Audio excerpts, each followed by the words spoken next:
ఎక్కువసేపు ఒకే భంగిమలో కూర్చున్నప్పుడు, పడుకున్నప్పుడు కాళ్ళు చేతుల్లో తిమ్మిర్లు రావటం మనలో చాలా మందికి అనుభవమే. లేచి కాస్త అటు ఇటు నడవగానే ఈ తిమ్మిర్ల బాధలు తగ్గిపోతూ ఉంటాయి. అయితే మనం కూర్చునే, పడుకునే భంగిమలతో నిమిత్తం లేకుండా కొంతమందికి కాళ్ళు, చేతుల్లో తిమ్మిర్లు, చురుకుమనే పోట్లు వస్తూ ఉంటాయి. వస్తువుల్ని గట్టిగా పట్టుకోలేకపోతూ ఉంటారు. స్పర్శ జ్ఞానం కూడా తగ్గుతూ ఉంటుంది. ఈ రకమైన పరిస్థితిని డాక్టర్లు పెరిఫెరల్ న్యూరోపతిగా పిలుస్తారు. పెరిఫెరల్ న్యూరోపతి గురించిన పూర్తి వివరాన్ని డాక్టర్ని అడిగి ఇప్పుడు తెలుసుకుందాం.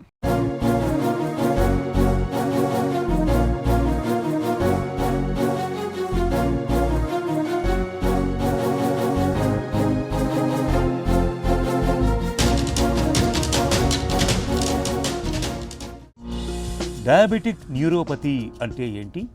డయాబెటిక్ న్యూరోపతి అంటే కామన్గా ఈ డయాబెటీస్ ఉన్న వాళ్ళలో బ్లడ్ షుగర్ లెవెల్స్ ఎక్కువగా ఉండటం వల్ల ఆ షుగర్ లెవెల్స్ నరాల్ని డ్యామేజ్ చేసి దానివల్ల డయాబెటిక్ న్యూరోపతి వస్తుంది.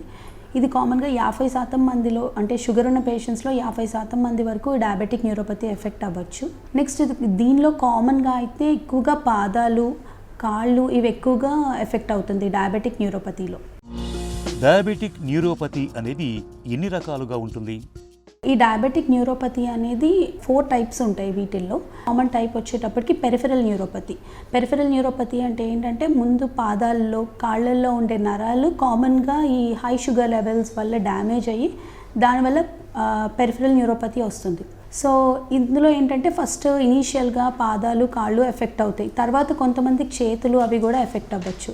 సో దీనిలో వచ్చే సిమ్టమ్స్ ఎలా ఉంటాయంటే పాదాల్లో బాగా స్పర్శ సరిగ్గా తెలియకపోవడం, ఈ స్పర్శ తెలియకపోవడం వల్ల వాళ్ళకి చెప్పులు వేసుకున్న చెప్పులు జారిపోవటం, సరిగ్గా చెప్పులు ఉండకపోవడం, వాళ్ళకి తెలియకుండానే జారిపోవటం. నెక్స్ట్ థింగ్ పాదాల్లో గుచ్చినట్టుగా, పిన్స్తో గుచ్చినట్టుగా ఉండటం.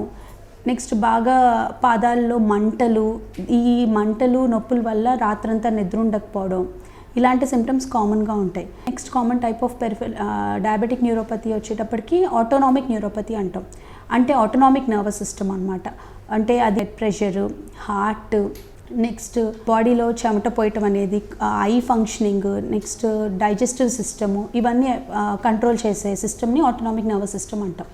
సో ఈ ఆటోనామిక్ నర్వస్ సిస్టంలో ఉండే నర్వ్స్ కూడా డ్యామేజ్ అవుతాయి ఈ షుగర్ పేషెంట్స్లో ఉన్న వాళ్ళు కొంతమంది.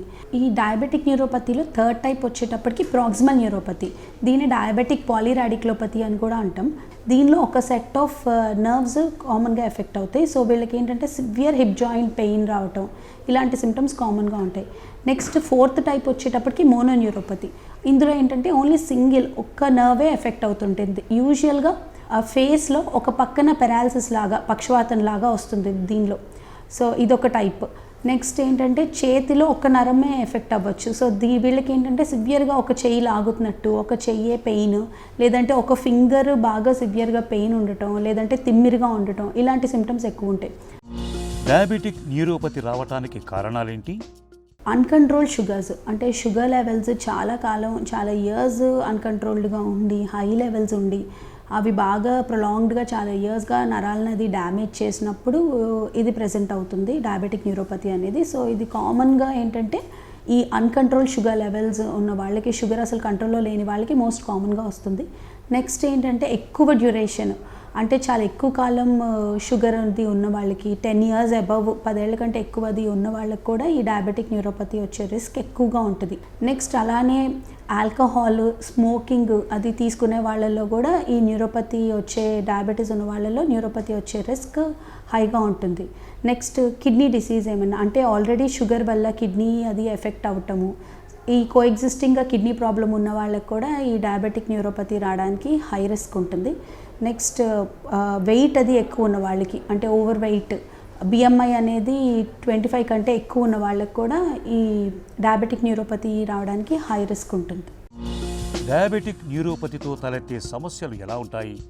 ఈ డయాబెటిక్ న్యూరోపతి వల్ల వచ్చే కాంప్లికేషన్స్ మెయిన్గా హైపోగ్లైసెమిక్ అన్అవేర్నెస్, అంటే ఆటోనామిక్ నర్వస్ సిస్టమ్ డ్యామేజ్ జరగటం వల్ల, నరాలు డ్యామేజ్ అవటం వల్ల వీళ్ళకి గుండె దడ రావటం కానీ, చెమటలు పోయడం కానీ, ఇలాంటి ఇండికేషన్స్ ఏమి వాళ్ళకి తెలియవు. సో దానివల్ల ఏమవుతుందంటే వాళ్ళు షుగర్ డౌన్ అయిందని కూడా వాళ్ళకి తెలియక షుగర్ ట్యాబ్లెట్స్ కానీ, ఇన్సులిన్ కానీ మళ్ళీ కంటిన్యూ చేస్తారు.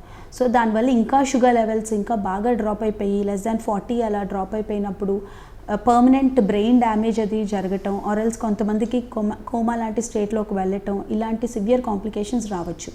నెక్స్ట్ థింగ్ ఏంటంటే ఈ పాదాల్లో నరాలు అవి ఎఫెక్ట్ అవ్వటం వల్ల వాళ్ళకి ఏంటంటే ఈ పెరిఫెరల్ న్యూరోపతి వల్ల వాళ్ళకి పాదాల స్పర్శ అది సరిగ్గా ఉండదు. అంటే వాళ్ళు కామన్గా చెప్పే కంప్లైంట్ ఏంటంటే ఏదో గాల్లో నడుస్తున్నట్టుగా ఉంటుంది, స్పర్శ సరిగ్గా తెలియట్లేదు, నెక్స్ట్ చెప్పులు జారిపోతున్నాయి, ఇలాంటి కంప్లైంట్స్ ఎక్కువగా చెప్తారు. డయాబెటిక్ న్యూరోపతి రాకుండా తీసుకోవాల్సిన జాగ్రత్తలు ఏంటి? షుగర్ ఉన్న వాళ్ళు 3 months యావరేజ్ అంటే హెచ్బిఎన్సీ అంటాం. ఈ 3 months యావరేజ్ కనీసం ఇయర్లీ 2 సార్లైనా చెక్ చేయించుకోవడం. నెక్స్ట్ హెచ్బిఎన్సీ లెవెల్స్ టార్గెట్ రేంజ్ 7 కంటే తక్కువగా ఉంచుకోవడం. Next strict blood sugar levels control చేయడం. ఒకవేళ షుగర్స్ అంత కంట్రోల్లో లేకపోతే డైట్ మోడిఫికేషన్స్ అవి చేసుకోవడం. నెక్స్ట్ ఎక్సర్సైజ్ అవి చేసుకోవడం. వాటితో కూడా కంట్రోల్ అవ్వకపోతే మెడికేషన్స్ అవి ఇంక్రీజ్ చేసుకోవడం. సో ఈ చేంజెస్ చేసుకోవడం వల్ల షుగర్ లెవెల్స్ బాగా స్ట్రిక్ట్గా కంట్రోల్ చేసుకుంటే ఓవర్ ద ఇయర్స్ ఈ డయాబెటిక్ న్యూరోపతి రాకుండా ప్రివెంట్ చేసుకోగలుగుతాం. నెక్స్ట్ వచ్చేటప్పటికి ఫుట్ కేర్. పాదాలు చాలా కేర్ఫుల్గా చూసుకోవాల్సి వస్తుంది. అంటే పాదాలు రోజు ఇప్పుడు షుగర్ ఉన్న ప్రతి పేషెంట్ పాదాలని రోజు ఎగ్జామిన్ చేసుకోవడం. షుగర్ అది ఉన్నవాళ్ళు టోస్ అంటే కాళ్ళ వేళ్ళు బాగా కవర్ అయ్యేటట్టుగా హాఫ్ షూస్ కానీ అలా వేసుకుంటే ఈ వేళ్ళకి అది దెబ్బలు తగలకుండా, మనకేమీ తెలియకుండా ప్రాబ్లం దెబ్బది తగలకుండా. నెక్స్ట్ థింగ్ ఈ చెప్పులు అయితే కొంతమందికి సివియర్ పెరిఫెరల్ న్యూరోపతి ఉన్నప్పుడు చెప్పులు జారిపోవడం ఇలాంటి కాంప్లికేషన్స్ వస్తాయి. సో ఇలా జారిపోకుండా మనకి దెబ్బలు తగలకుండా చిన్న చిన్న ఘాట్లు అవి పడకుండా ఉంటుంది. సో ఇవి మళ్ళీ సివియర్ అవ్వకుండా మనకు బాగా హెల్ప్ అవుతుంది. డయాబెటిక్ న్యూరోపతిని ఎలా నిర్ధారించుకుంటారు? డయాగ్నోసిస్ వచ్చేటప్పటికి మనము సెన్సరీ టెస్టింగ్ అంటే ఈ అన్ని ఏరియాస్ ఆఫ్ ద లిమ్స్లో కానీ అంటే పాదాల్లో కానీ చేతుల్లో కానీ వాటిలో సెన్సేషన్స్ ఎలా తెలుస్తున్నాయి, ఏ పాయింట్ దగ్గర సెన్సేషన్స్ తక్కువగా ఉన్నాయి, సెన్సేషన్స్ ఎంత ఎఫెక్టివ్గా తెలుస్తున్నాయి అనేది ఒకటి ఎగ్జామిన్ చేసుకోవడం. నెక్స్ట్ పాదాల్లో అల్సర్స్ కానీ పుండ్లు కానీ అని ఉన్నాయా అనేది చెక్ చేసుకోవడం. Next thing nerve conduction studies అని చేసుకోవడం. ఈ నర్వ్ కండక్షన్ స్టడీస్ వల్ల ఏంటంటే నరాలు ఎంత శాతం ఎఫెక్ట్ అయినాయి, ఎంతవరకు ఎఫెక్ట్ అయినాయి అండ్ ఏ పార్ట్స్లో ఎఫెక్ట్ అయినాయి అనేది మనకు ఒక క్లారిటీ వస్తుంది. దాంతోపాటుగా ఆటోనామిక్ నర్వస్ సిస్టమ్ కూడా టెస్టింగ్ చేసుకోవడం. సో దీనివల్ల ఏంటంటే ఈ రికరెంట్గా ఈ బీపీ డ్రాప్ అవుతుంది, ఆర్థోస్టాటిక్ హైపోటెన్షన్ వస్తుంది అనేది కన్ఫర్మ్ చేసుకోవడం.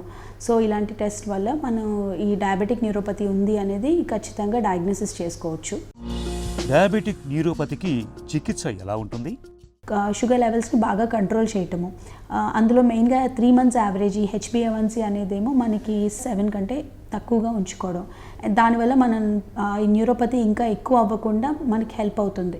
నెక్స్ట్ థింగ్ వచ్చేటప్పటికి ఈ సివియర్గా వచ్చే ఈ పెయిన్, పాదాల్లో తిమ్మిర్లు, మంటలు, వీటికి కొన్ని రకాల మెడికేషన్స్ అవి యూజ్ చేసుకోవాల్సి వస్తుంది.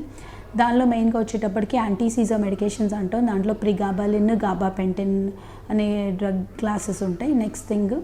నెక్స్ట్ ఇంకొన్ని గ్రూప్ ఆఫ్ డ్రగ్స్ ఉంటాయి. దాంట్లో anti depressant group of drugs ఉంటాయి, అవేమో డ్యూలాక్సిటిన్ అని. సో ఇలాంటి మెడికేషన్స్ ఉంటాయి. సో వీటన్నిటిని యూజ్ చేసి మెయిన్గా ఆ పెయిన్ అది రిలీఫ్ వచ్చేటట్టు చూసుకోవచ్చు. నెక్స్ట్ వచ్చేటప్పటికి కాంప్లికేషన్స్ని ఎలా మేనేజ్ చేస్తాం. యూరినరీ ప్రాబ్లమ్స్ ఉంటున్నాయి అంటే కనుక యూరిన్ కంప్లీట్గా ఎంటీ అయ్యేందుకు హెల్ప్ చేసేటట్టుగా కొన్ని మెడికేషన్స్ అవి స్టార్ట్ చేసుకోవాల్సి వస్తుంది. అలాగే డైజెస్టివ్ ప్రాబ్లమ్స్ అంటే తిన్న తర్వాత అస్సలు ఆకలి ఉండకపోవడం, నెక్స్ట్ తిన్న తర్వాత కూడా పొట్టంతా ఫుల్గా ఉండటం, ఇబ్బందిగా ఉండటం, గ్యాస్ట్రైటిస్ ఎక్కువగా అనిపించడం, ఇలాంటి సిమ్టమ్స్ ఉన్నప్పుడు కొంచెం పేగు కదలికలు పెంచడానికి కొన్ని మెడికేషన్స్ స్టార్ట్ చేసుకోవాల్సి వస్తుంది. కొంచెం రోజు కనీసం ఒక 30 minutes అన్న డైలీ ఫిజికల్ యాక్టివిటీ, వాకింగ్ కానీ ఏదో ఒకటి కనీసం వీక్లీ 5 days అన్నా ఉండేటట్టుగా చూసుకోవడం.